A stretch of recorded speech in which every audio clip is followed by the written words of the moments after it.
Well, yeah, I appreciate you taking the time to, talk to us.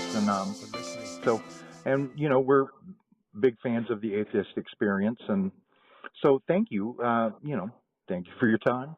Sure. So you want to jump into this? Sure. Okay. Being someone who is both an aeronautics engineer and a fan of science fiction, I think it's safe to say you're very much aware of and in tune with the scientific aspect of things. And I wondered, did this awareness of science and, did that have anything to do with your ultimately becoming an atheist? I was an atheist. I was on a path to being an atheist from the time I was probably in my middle teens. Uh-huh. So I think it was probably an inevitable conclusion that I arrived at just as a result of being insufficiently indoctrinated and just actually reading the Bible one day. Right. And I say one day, I one day decided that I should read the Bible for myself instead of having it spoon-fed to me by various other people. Right. And that was pretty much an eye-opening experience. Right. How long would you say that process took, from your first starting to kind of do more investigation on your own to the point where you realized, I really don't believe in this? It was, I've told people before, there was no, epiphany where I one day woke up and said, oh, hey, I don't believe in this anymore. It was kind of a process of, challenging what I thought I knew. Right. Over a period of time and sort of gradually discarding various aspects of religion and then exploring other religious traditions. Buddhism, let's see, I guess I looked a little bit at Shinto, not because of, with any intent of adopting it, but just to sort of understand a little bit more about Eastern religions. Right. And Wicca and all kinds of different things. And then, one by one working through, why it is people believe things and what they believe. And then kind of getting to the point where with Christianity and, subconsciously I was applying all of these standards to Christianity along the way. Right. But up until probably, I was probably in my late 20s when I was still sort of giving Christianity a pass on a lot of things, even though I didn't believe it anymore. Right. And then after that, I just really kind of started to not give Christianity a pass. I was going to ask. I just saw too many. Oh, I'm sorry. I didn't mean to interrupt you. Well, I was going to say, you were talking about, still giving it a pass, sort of when you were in your younger 20s. And I was going to ask, were you in the military at that time? Yes. Well, because I was in the military, and it seems like that's a very, the majority of the people in the military, it seems like, tend to be kind of right-wing and kind of Christian. So do you think that maybe that contributed to some of that, trying to just kind of give it a pass for a while? I don't know. And frankly, for most of the time I was on active duty, the Army had not been as fully penetrated by the fundamentalists as it has been now. Right. That took a long time, and it actually didn't really kind of reach a critical mass until, I think, probably the early 90s. Right. When I was on active duty, my first tour in Germany, it was very clear that religion was just not something you talked about at work. If you believed, that was fine, but if you didn't, then right. That was fine too, and you just didn't bring it to work.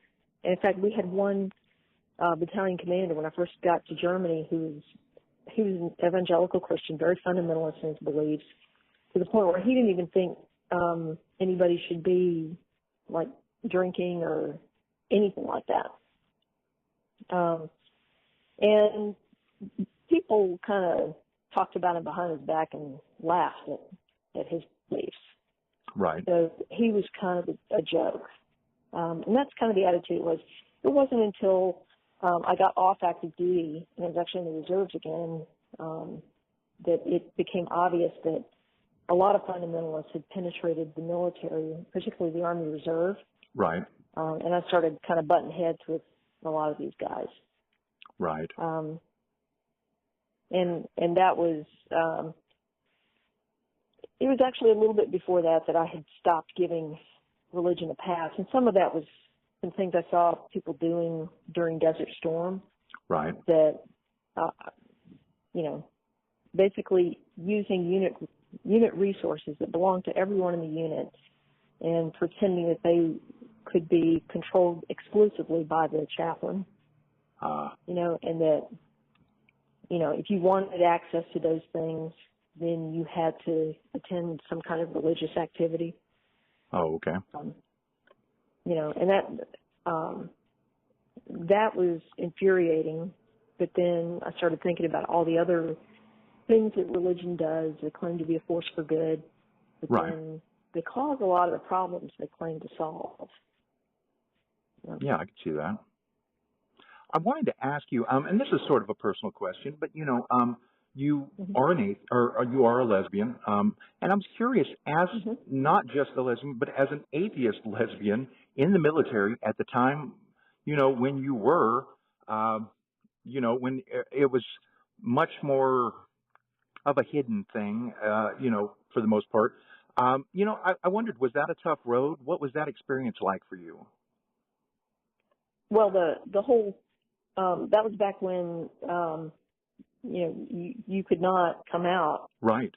As a lesbian and expect to remain in the military, right? That was just not. And in fact, I knew people who were not gay, women who were not lesbians, who were investigated, and ultimately some of them were discharged because someone decided that, if they were a woman in the military and they were a strong leader and didn't back down, that they must be gay.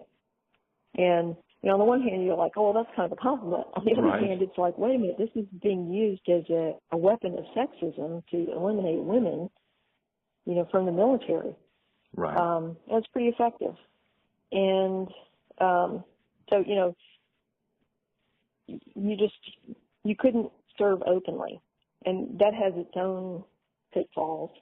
I look back now and I think of how much more effective I could have been in my unit if I'd just been able to serve openly. Right. For one thing, it cuts down on the rumor mill. Yeah, I when can see people, that. there was one, back when I was in Germany, there was one rumor that someone had started that I was having an affair with an NCO at one of our platoons that was probably an hour away from where I was stationed. And they based this on the fact that at the time I drove a Mustang GT convertible. And they claimed that they had seen my Mustang GT convertible, which is a very distinctive car in Germany, outside of her apartment. And I was like, there's no way, because I don't even know where she lives. But the other thing is, I knew that she also drove a Mustang convertible, but it was a different color. Right. And so what they had seen was her car outside of her apartment. That's great. So, so there's that. And it's like, okay, if only I could have served openly. I could have told them, no, I'm not seeing this NCO in Ansbach. I'm actually in a relationship with another captain, in another unit on this airfield, Right. That's great. It was a much less salacious, bit of information, versus, I don't know, fraternizing with one of my NCOs. Right. So how did you, this is a story that over the years I have not heard. How did you initially get involved with the Atheist Experience? Like, how did you come into contact with them at first, and how did you become a part of the show and the blog and all that other stuff that comes with it? Yeah, so I had been watching the show on, or actually listening to the podcast. Right. I don't even remember if it was being uploaded to YouTube at the time, but I had been listening to the podcast for a while. And I knew about the atheist community of Austin. And I guess at some point I just realized that I should probably put my time and energy where my politics were and where my particular beliefs were. And so I decided to seek out the ACA. I started going to the Sunday brunch. And from there, ended up at the TV studio, and I started hanging out with the TV studio. And at one point, I met Matt Dillahunty, and he was uncircumcision, but he couldn't find anybody willing to co-host with him who knew very much about it and was willing to do something that seemed kind of controversial. And it turns out I was interested in that because I'm very much opposed to routine infant circumcision. I see it as a bodily rights issue. Right. And so I said, oh, hey, I would love to do something along these lines. And so we started talking, and the next thing you know, I was a guest co-host on the show with him. And that show actually got a lot of positive feedback from fans and stuff. And then next thing you know, I did another guest spot a few months later, and within a couple of months, I was in the regular rotation. That's great. So that's kind of how it worked out. So what has that experience been like over these, over these years, and what have some of your favorite experiences on the show been? Well, hands down, my favorite aspect of the show is hearing from people who say we've made a positive difference in their lives, either, help them shed the fear, that was put there by their indoctrination. Right. Or, helps them with, some part of the coming out process.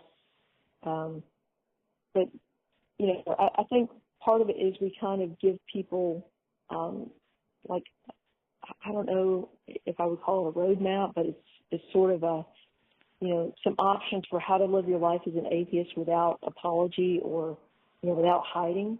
Right. And that's ultimately what we want to do is help people do that. And also, primarily the show is about engaging with theists.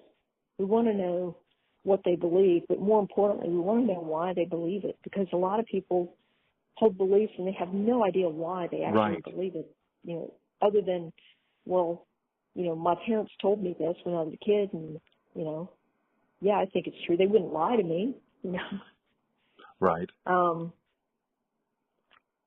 And so, yeah, the only thing I think I regret about doing the show is that if I had known then what I know now, I probably would have used a pseudonym on the show.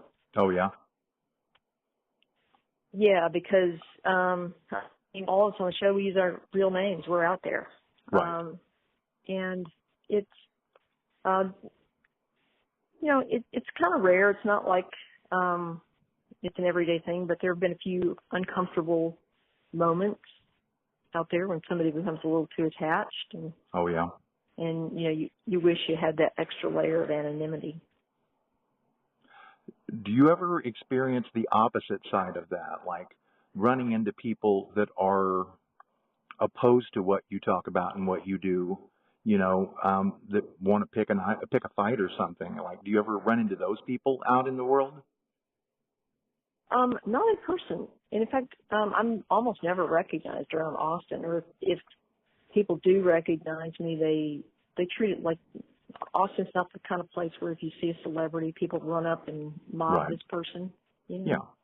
People pretty much just go about their business. And I think I've only been recognized maybe one time when I walked into a yogurt shop, and the guy behind the counter, he brightened up and he's like, "Oh, hey, I recognize you from Atheist Experience." Oh, that's great. that was pretty much it. Right. Otherwise, we really, I sure, like I said, if we do, people just don't say anything. Right. And as far as people coming up and, wanting to challenge us and everything, that doesn't happen in real life, at least not for me. Good. I've had it happen several times on Facebook, where some random theist will, send me something in my, message request. It'll land in my message request folder, and it'll be, hey, I want to debate you about XYZ, and I either, depending on what they're saying, I either just immediately block them, or I will tell them that I don't have these kind of debates on my private Facebook page, and certainly not in private. Right. That if they want that conversation, they can call the show. Okay. And we'll do it in public where everybody can see it. Every now and then you guys get some kind of kooky calls, and I was curious, I mean, legit ones, because I know there have been some, prank callers. But I mean, what are some of the weirdest calls that you can remember, or the ones that stick with you?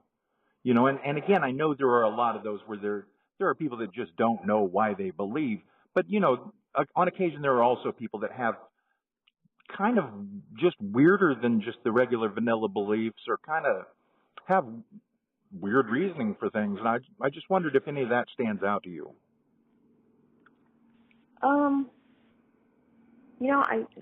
Nothing in particular stands out. I mean, there are so many people that they call with some strange ideas that if for some reason they call us to talk about evolution or cosmology or something like that, and if they can create some kind of doubt, that somehow that bolsters their belief in a God.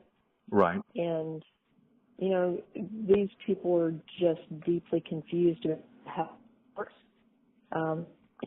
Look at that as, they just don't understand how arguments work and how reason and evidence works, and they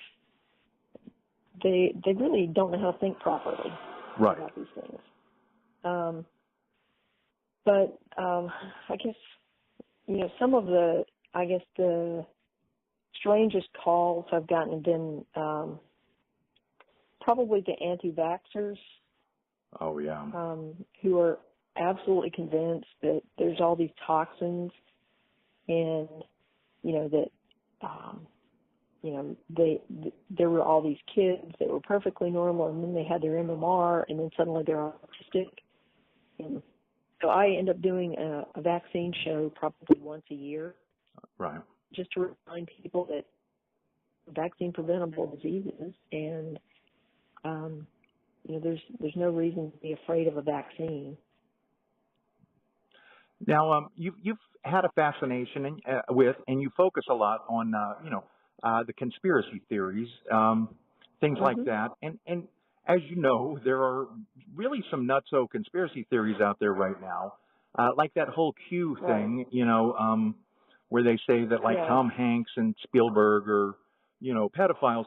But it seems to me like a lot of these conspiracy theories are believed and promoted by the same people who sort of buy into Christianity. And I wonder, do you think that's true? And if so, why do you believe that is? Like, what do you see as being the connecting tissue there? I don't know that there's definitely a one-to-one correlation between religious belief and conspiracy theory belief, because I've met an awful lot of atheists who are, for example, 9/11 truthers. Right. They need to feel like they're special in some way, and that they have some special access to what they think is the truth, with, quotation marks in there. And that this conspiracy theory is somehow their special knowledge about this event. Right. And I think it really does say a lot about the people who believe and promote these things. But in terms of religious belief, I don't know that there's a correlation, other than maybe this idea that certain religions tell people that they're special. Right. You're saved, or you're chosen by God, or something. So maybe that's the connection, is that Right. need to be special. Okay. Well, the reason I say that is because it seems like the right wing tends to come up with a lot of these conspiracy theories. And these days, evangelicism and the right wing seem to go hand in hand a lot of the time. Not always, but a lot of the time. And I suppose that's why I equate those things together. But yeah, and like I said, I've just met an awful lot of atheists who are right. Conspiracy theorists of various flavors. There's atheist anti-vaxxers. There's atheists who, are 9/11 truthers, and all kinds of stuff out there. Right. So, I mean. Well, there are definitely, as much as we hate to admit it, there are some pretty terrible atheists out there too, and we're seeing a lot of sexism, some kind of gross stuff happening there among some, within the atheist community, some. And have you experienced much of that? Like gross comments on, online, or I was just curious, messages? There's been a lot of people who, interacting with them online, for example, who decide I'm treating them badly because I disagree with whatever, usually conspiracy theory they're promoting or some nonsense. Right. And there have been a few who said, well, I'm going to contact Matt Dillahunty about you. And it's like, oh, yeah, like Matt tells me what to do. Come on. Right. This idea that if they perceive that you're misbehaving, they'll contact the nearest male and ask him. And so there's a little bit of that. But, as far as the sexism and the outright misogyny going on in atheist circles, that's been going on for a long time. Right. What's different now is that people are actually speaking up about it and saying, hey, this is not okay. Right. And then, of course, that creates a huge backlash. And, when women say things about, this and say, hey, this is not okay, we know there's going to be a huge backlash over that. Look what happened to Rebecca Watson just saying, hey, guys, don't do that. I think the Me Too thing is great, that people that didn't have a voice before are able to voice these things. But I think it's gross that some of these males are already, their careers are already, without going into it, but there are people it looks like their careers are already coming back, and it just seems like, was it a stiff enough penalty? I mean, it's wild. Like I expected more to come from all of this than just somebody to take a hiatus for 6 months. Does that make sense? Yeah. I expected that too. But you would think that there'd be more of a penalty.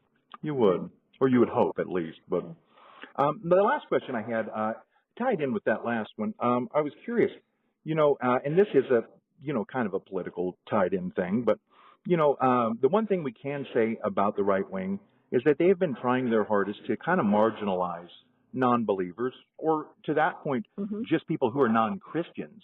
And, it seems to me like their efforts are kind of having the reverse effect from what they were intending. It seems like they are inadvertently causing atheists to push back harder than ever before, and becoming more and more outspoken. And I was curious, do you think that's true? And if so, what are your thoughts on that? Yeah, I think that's very much true. And part of it is, I think, years ago we were talking about at some point we're going to hit like the critical number of non-believers in the population, at which point, we hit that tipping point, and then things are pretty unstoppable. And I think the religious right-wingers understand that they are fighting a losing battle. The time is not on their side. And so I think in a lot of ways you see some really desperate actions right now with trying to, for example, restrict voting access, restrict abortion access, even to the point of, InfoWars is probably one of the best examples of this. Right. Of, just conspiracy theory nonsense that people consumed, for years. But, there are other outlets out there that I think are taking a hit now as people realize, hey, this is not accurate, and I don't subscribe to this anymore. Or maybe you have a close friend or a relative or somebody that says, hey, you know what, I'm not Christian anymore. I don't even believe in God. And people are feeling more able to come out. Right. And that's kind of the goal. We were talking a little bit about this on Godless Bitches, the last episode. In fact, that episode will air, I think, in a couple of weeks. And it's about community building. And part of it is emboldening people just to live openly as who they are, as non-believers. Right. And it's one of the things that worked with the LGBTQ community. There was a need early on for the firebrands, the people, at the riots and the rallies and the pride parades and everybody, people getting arrested and all those things. Those things had to happen to push the envelope. And part of it was they were doing stuff that was criminalized that shouldn't have been, and so they got arrested for doing stuff that they should have been allowed to do anyway. Right. And now nobody gets arrested for that stuff. And so now pride is not the, in your face, we're here, we're queer, get used to it, even though we still do that, but, it's a celebration. We survived. Right.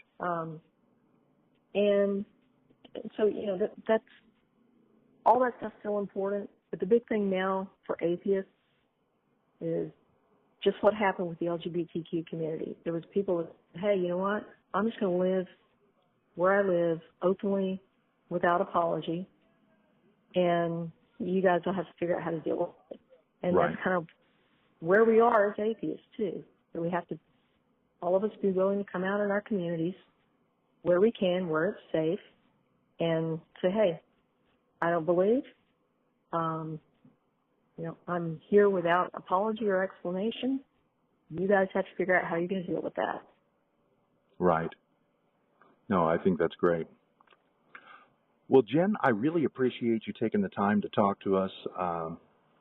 So you have a fantastic day, and I'll let you know when this goes up on the website. All right, you too. Yeah, thanks for the opportunity to interview. I appreciate it. Hey, thank you so much. All right, you're welcome. All right, bye-bye. All right.